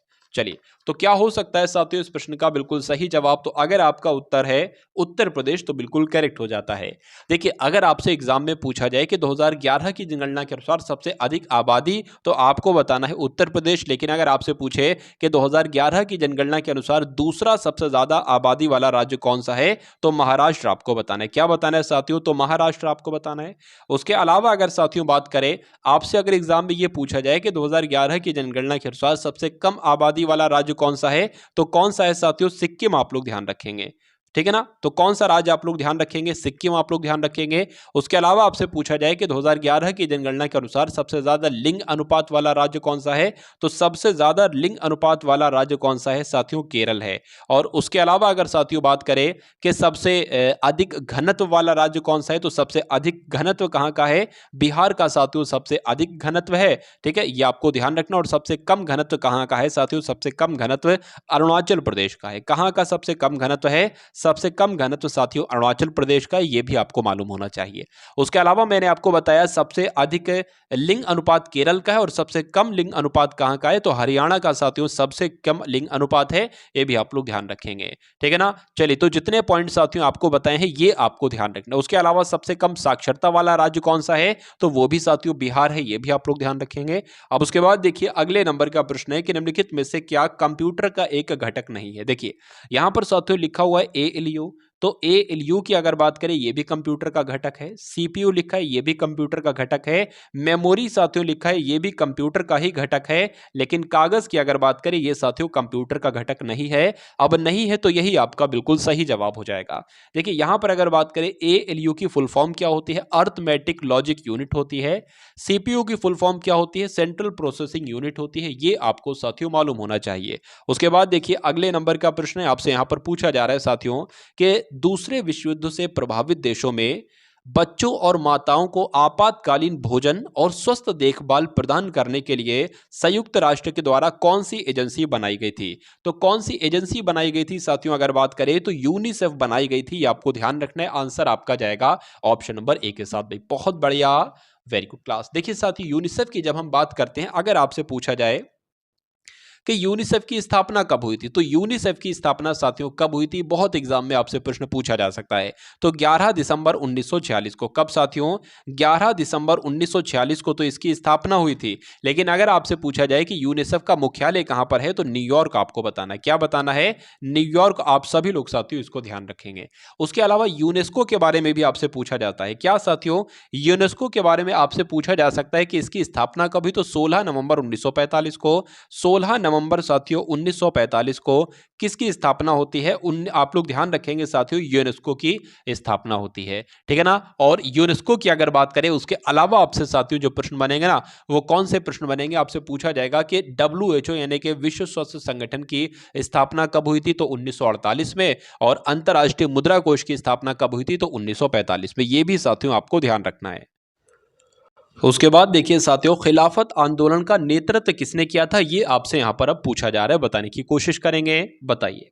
देखिए यहां पर अगर बात करें शौकत अली और मोहम्मद अली की अगर बात करें, तो इनके द्वारा साथियों खिलाफत आंदोलन का नेतृत्व किया था। राइट आंसर आपका जो जाएगा वो ऑप्शन नंबर ए के साथ जाएगा। और जिनका आंसर यहां पर ए है तो बिल्कुल करेक्ट भाई, बहुत बढ़िया, वेरी गुड क्लास। तो जिन लोगों ने भी साथियों इस क्लास को लाइक न किया हो, क्लास को आप सभी लोग लाइक कर देंगे। वीडियो को साथियों एक बार शेयर अवश्य कर देंगे। अब उसके बाद देखिए भारत के संविधान के लागू होने के समय इसमें कुल कितने अनुच्छेद थे, आपसे पूछा जा रहा है। देखिए कुछ बातें मैं आपको बता रहा हूं। जब साथियों अगर बात करें मूल संविधान में कितने अनुच्छेद थे, तो 395 अनुच्छेद थे। लेकिन अगर बात करते हैं वर्तमान समय पर लगभग कितने अनुच्छेद हो चुके हैं साथियों? 465 से ज्यादा अनुच्छेद साथियों हो चुके हैं। पहला पॉइंट आपको ध्यान रखना है। अगर बात करें साथियों देखिए आपसे अगर पूछा जाए पूरे संविधान को तैयार होने में कितना समय लगा साथियों, तो 2 वर्ष 11 महीने। आप लोग ध्यान रखेंगे साथियों 2 वर्ष 11 माह आपको ध्यान रखना है। और 18 दिन आप लोग ध्यान रखेंगे। यानी कि कुल मिला के इतना तो साथियों समय लगा क्या, पूरे संविधान को तैयार होने में। दूसरी बात आपको ध्यान रखना है। उसके अलावा अगर बात करें साथियों कब बनकर तैयार हुआ, तो पूरा संविधान की अगर बात करें 26 नवंबर 1949 को, 26 नवंबर 1949 को संविधान बनकर तैयार हुआ। यह आपको ध्यान रखना रखना है। और अगर बात करें इस संविधान पर अंतिम रूप से हस्ताक्षर कब किए गए, तो 24 जनवरी आप लोग ध्यान रखें। क्या याद रखेंगे, 24 जनवरी 1950 की अगर बात करें, इस पर हस्ताक्षर किए गए फाइनल रूप से, ठीक है ना। और लागू कब हुआ साथियों, 26 जनवरी 1950 को ये पूरी तरीके से साथियों कह सकते हैं यहां पर लागू हुआ, ठीक है ना। चलिए 1950 को, चलिए तो 3 यहां पर इंपॉर्टेंट पॉइंट आप लोगों ने देखे। अगर बात करें साथियों मूल संविधान में कितने भाग थे, तो 22 भाग थे, 8 अनुसूचियां थी और 395 अनुच्छेद थे साथियों। लेकिन अब कितने हैं, 465 अनुच्छेद आपके हो चुके हैं। तो कुल मिला के राइट आंसर आपका जो जाएगा वो ऑप्शन नंबर डी के साथ जाएगा। उसके बाद देखिए भारत के समुद्री मार्ग की पहली बार खोज किसके द्वारा की गई, बताइए। चलिए तो आप लोग ध्यान रखेंगे भारत के समुद्री मार्ग की पहली बार खोज जो की गई साथियों वो पुर्तगालियों के द्वारा की गई, इसलिए सही जवाब आपका जो जाएगा वो ऑप्शन नंबर ए के साथ जाएगा। उसके बाद देखिए साथियों अगले नंबर का प्रश्न आपके स्क्रीन पर है, देखिए और बताइए आपका सही जवाब क्या हो सकता है। तो पूछा जा रहा है कि भूगोल का जनक किसे कहा जाता है, तो आप लोग ध्यान रखेंगे इरेटोस्थनीज की अगर बात करें तो इनको क्या कहा जाता है, इनको ही साथियों भूगोल का जनक कहा जाता है। अगर आपसे एग्जाम में साथियों पूछ ले कि आधुनिक भूगोल का जनक किसे कहा जाता है, क्या, तो हमबोल्ट आप लोग ध्यान रखेंगे, इनका नाम हमबोल्ट को क्या कहा जाता है, आधुनिक भूगोल का जनक कहा जाता है। अगर आपसे साथियों पूछे विश्व ग्लोब का निर्माता किसे कहा जाता है, तो मार्टिन, आप लोग नाम इनका ध्यान रखेंगे, मार्टिन बेहन, मार्टिन बेहम का नाम आप लोग ध्यान रखेंगे साथियों। इनको क्या कहा जाता है, ये विश्व ग्लोब का निर्माता इनको कहा जाता है। और विश्व का मानचित्र के प्रथम निर्माणकर्ता कौन है, तो एनेक्सी मेंडर है। क्या, मैं यहां पर लिख देता हूं साथियों, आप लोग ध्यान रखेंगे, एनेक्सी मेंडर इनका साथियों नाम है। चलिए इतनी बातें आपको ध्यान रखना है। उसके बाद देखिए साथियों अगले नंबर का प्रश्न आपकी स्क्रीन पर है, देखिए और बताइए आपका सही जवाब क्या हो सकता है। नोबेल पुरस्कार देने वाली संस्था स्वीडिश एकेडमी के क्षेत्र से संबंधित, यानी कि जो स्वीडिश एकेडमी है ना, ये किस क्षेत्र से संबंधित है, तो ये तो साथियों साहित्य के क्षेत्र से संबंधित है। सही जवाब आपका बी के साथ जाएगा। राज्यसभा के पहले सभापति साथियों आपसे पूछे जा रहे हैं, तो इनका नाम आप लोग जरूर ध्यान रखेंगे, डॉक्टर सर्वपल्ली राधाकृष्ण का नाम। ये अगर बात करें ये राज्यसभा के पहले सभापति साथियों थे। उसके बाद देखिए अगला प्रश्न है कि निम्नलिखित व्यक्तियों में से कौन संतूर वाद्य यंत्र से संबंधित नहीं है, तो इनमें से कौन साथियों संतूर वाद्य यंत्र से संबंधित नहीं है। तरुण भट्टाचार्य तो हैं, भजन सोपारी भी हैं, पंडित शिव कुमार शर्मा भी हैं, लेकिन उस्ताद अमजद अली खान नहीं है, क्योंकि ये तो साथियों सरोद वादक हैं, ये सरोद से संबंधित हैं। उसके बाद देखिए अगला प्रश्न आपके स्क्रीन पर है कि यहां पर आपसे पूछा गया है साथियों, पूछा आपसे यह गया है कि मात्रा के संदर्भ में विश्व की सबसे बड़ी मीठे जल की झील साथियों कौन सी है, तो कौन सी है साथियों, सुपीरियर झील है, सुपीरियर झील है, ये आपको ध्यान रखना है। आंसर आपका बी के साथ। चलिए उसके बाद देखिए एनफील्ड राइफल्स लाने के लिए कौन उत्तरदायी है, जिनमें चर्बी वाले कारतूसों का उपयोग होता था, जो 1857 का तात्कालिक कारण बना, आपसे पूछा जा रहा है। तो इनकी अगर बात करें साथियों कौन लाया था, तो आप लोग ध्यान रखेंगे हेनरी हर्डिंग का नाम। जो आपका एनफील्ड राइफल्स है ना, एनफील्ड राइफल्स लाने के लिए कौन उत्तरदायी है, तो हेनरी हर्डिंग साथियों उत्तरदायी है। आंसर आपका बी के साथ जाएगा। इंटरपोल के मुख्यालय की बात की जा रही है, तो इंटरपोल का साथियों मुख्यालय कहां पर है, आप लोग ध्यान रखेंगे फ्रांस में साथियों इसका मुख्यालय है। हम्पी का विरूपाक्ष मंदिर किसे समर्पित है, देखिए विरूपाक्ष मंदिर कहां पर है, हम्पी में, और हम्पी कहां पर है, कर्नाटक में। तो अगर आपसे पूछा जाए कि विरूपाक्ष मंदिर कहां पर है, ऑप्शन में हम्पी ना हो कर्नाटक हो तो कर्नाटक लगा देना, कर्नाटक ना हो तो हम्पी लगा देना। तो हम्पी, जो हम्पी का विरूपाक्ष मंदिर है किसको समर्पित है साथियों, भगवान शिव को समर्पित है। सही जवाब आपका ए के साथ जाएगा। किसी भारतीय राज्य के पास ताप ऊर्जा से सबसे ज्यादा शक्ति उत्पादन क्षमता होती है, बताइए। यानी कि किस भारतीय राज्य की बात चल रही है, तो किस भारतीय राज्य के पास ताप ऊर्जा से सबसे ज्यादा शक्ति उत्पादन क्षमता है, तो राइट आंसर की अगर बात करें महाराष्ट्र आपके इस प्रश्न का बिल्कुल सही जवाब हो जाता है। नाट्य शास्त्र जो कि नाटकीय कला के विषय में एक प्रसिद्ध ग्रंथ है, किसने लिखा था, बताइए। देखिए सभी के सभी क्वेश्चन साथियों आपके एग्जाम के लिए बहुत इंपॉर्टेंट है, और आप देखेंगे साथियों कि कई सारे क्वेश्चन साथियों यहां पर आज की इस क्लास से आपको देखने को मिलेंगे डायरेक्ट। चलिए नाट्य शास्त्र जो कि नाटकीय कला के विषय में एक प्रसिद्ध है, किसने लिखा साथियों, तो नाट्य शास्त्र को तो भरत मुनि ने लिखा, जिनका आंसर यहां पर है ऑप्शन नंबर बी, तो बिल्कुल करेक्ट है। भारतीय संविधान का कौन सा अनुच्छेद सार्वजनिक रोजगार में समान अवसर का अधिकार प्रदान करता है, तो कौन से अनुच्छेद की बात चल रही है साथियों, अनुच्छेद 16 की बात चल रही है। यह अनुच्छेद साथियों सार्वजनिक रोजगार में समान अवसर का अधिकार प्रदान करता है। उसके बाद देखिए प्रथम ICC T20 cricket world cup पुरुष का खिताब किस देश ने जीता था, था? तो ये तो साथियों अपने भारत ने जीता था, इसलिए सही जवाब आपका जाएगा ऑप्शन नंबर ए के साथ। अब उसके बाद देखिए डब्ल्यू का आविष्कारक साथियों किसे कहा जाता है? यानी कि टिम बर्नर्स ली की जब हम बात करते हैं तो ये वर्ल्ड वाइड वेब के आविष्कारक कहे जाते हैं। आंसर आपका जाएगा ऑप्शन नंबर ए के साथ। भारत के कौन से राज्य में कोयले का सर्वाधिक भंडार है? तो झारखंड की अगर बात करें साथियों, कोयले का सर्वाधिक भंडार कहां पर है? झारखंड में है, इसलिए राइट आंसर आपका जाएगा ऑप्शन नंबर बी के साथ। चलिए,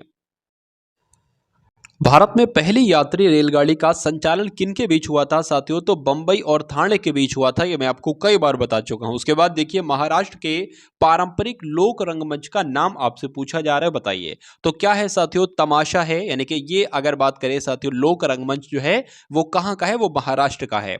उसके बाद देखिए भारत में कौन सी नदी में रिवर डॉल्फिन पाई जाती है? तो भारत में साथियों कौन सी नदी में? तो घाघरा नदी में आप लोग ध्यान रखेंगे साथियों, रिवर डॉल्फिन पाई जाती है। आंसर आपका जाएगा ऑप्शन नंबर डी के साथ। भारत में जोन बील मेला एक ऐसा मेला है जहां वस्तु विनिमय प्रणाली का उपयोग अभी तक किया जाता है।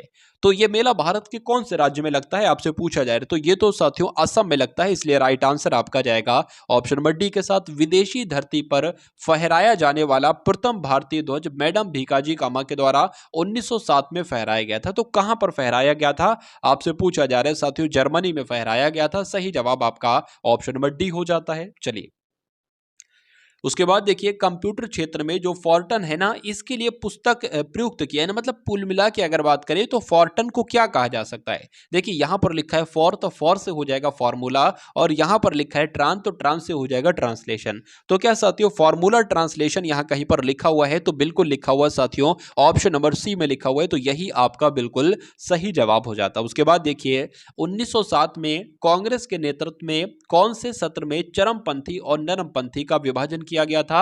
तो यहां पर बात करें साथियों, क्या आपका सही जवाब होगा? आप लोग ध्यान रखेंगे सूरत कांग्रेस के, आपको ध्यान रखना है सूरत अधिवेशन में ऐसा हुआ था। तो 1907 में कांग्रेस के नेतृत्व में कौन से सत्र में साथियों, आप लोग ध्यान रखेंगे सूरत के सत्र में, सूरत अधिवेशन में क्या हुआ था? चरमपंथियों और नरमपंथियों का विभाजन हुआ था। अगला प्रश्न देखिए कि भारत में राष्ट्रीय विज्ञान दिवस साथियों कब मनाया जाता है? तो कब मनाया जाता है? 28 फरवरी को राष्ट्रीय विज्ञान दिवस मनाया जाता है। राइट आंसर आपका डी के साथ जाएगा। चलिए, उसके बाद देखिए भारत का दूसरा उच्च संवैधानिक पद इसमें से कौन सा है? यानी कि 4 पदों के नाम आपके सामने लिखे हुए हैं, इसमें से दूसरा सबसे उच्च संवैधानिक पद कौन सा है? अगर पहले की बात करता है ना तो राष्ट्रपति आप चुनते हैं, लेकिन दूसरे की बात की है तो उपराष्ट्रपति आपको चुनना है, और जिनका आंसर ए है तो बिल्कुल करेक्ट है। नेक्स्ट नंबर का क्वेश्चन आपकी स्क्रीन पर है कि उस बौद्ध ग्रंथ का नाम आपसे पूछा जा रहा है जिसमें त्रिभुजों के लिए नियमों का उल्लेख है। तो किसमें है साथियों? विनय पिटक में। आपको ध्यान रखना है त्रिभुजों के लिए नियमों का उल्लेख है। राइट आंसर आपका बी के साथ जाएगा। क्षेत्रफल की दृष्टि से विश्व का छठवां सबसे बड़ा साथियों देश कौन सा है? बताने की कोशिश करेंगे तो छठे नंबर का सबसे बड़ा देश तो साथियों ऑस्ट्रेलिया है। राइट आंसर आपका सी के साथ जाएगा। पेरिस में स्थित जो international institute of educational planning है ना, संयुक्त राष्ट्र के किस संगठन का अंग है आपसे पूछा जा रहा है?